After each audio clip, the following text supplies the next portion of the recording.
د هرات ښار د مرکزي میدانبار لپاره د کانکریټ اچولو کار د شاوخوا 9 میلیون افغانۍ په لګښت پیل سو.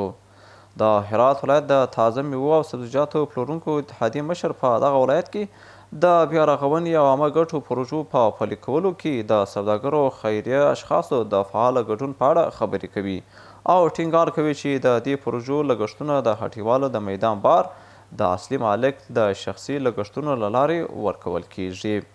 بعد از اینکه امارت اسلامی افغانستان قائم و پایدار شد، مردم اعتماد نسبت به دولت، نسبت به حکومت بیشتر شده. در پروژه های عامل منفعه وقتا فوقتا همیشه سهم فعال دارند در همه عرصه، نه در یه عرصه در حصه سرسازی ما و شما شاهدیم، در حصه تنویر و بقیه اموراتی که شما در این شهر میبینیم. قطعا در زیبایی سازی شهر خود مردم باید سهم باشن و سهم هستند.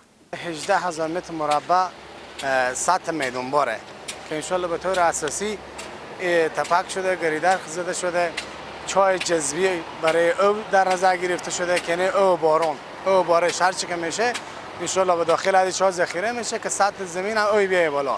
خو دغه میدانبار یو شمیر هټیوال هم په هرات کې د دې لوی میوه او سبزیجاتو د پلور مرکز په انګړ کې د کانکریټ اچولو د کار له پیل څخه خوښ دي او د دې پروژې پلي کولو پلورونکو او ښاریانو ته د اسانتیاو په برابرولو کې مهم ګڼي.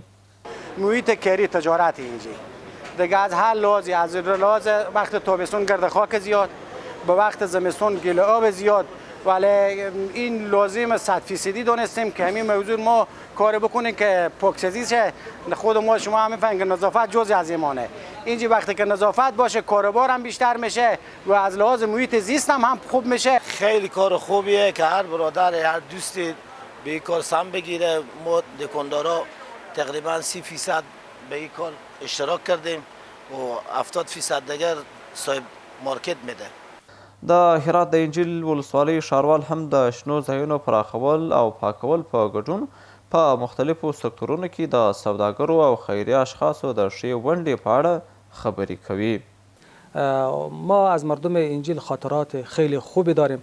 زیادتر وقتا اونا با اداره شهروالی بابت فضای سبز، بابت محیط زیست، بابت تنظیف و بابت تزیین جلوروی دکان ها که به زیبایی شهر یک زیبایی خاص میبخشه خدای ما همکار هسته. د یادولو وړ ده چې په دې میدانبار کې د لویدیځ د مختلفو ولایتونو د بزګرانو مختلف کرنیز او باغداري محصولات کښته او باریږي.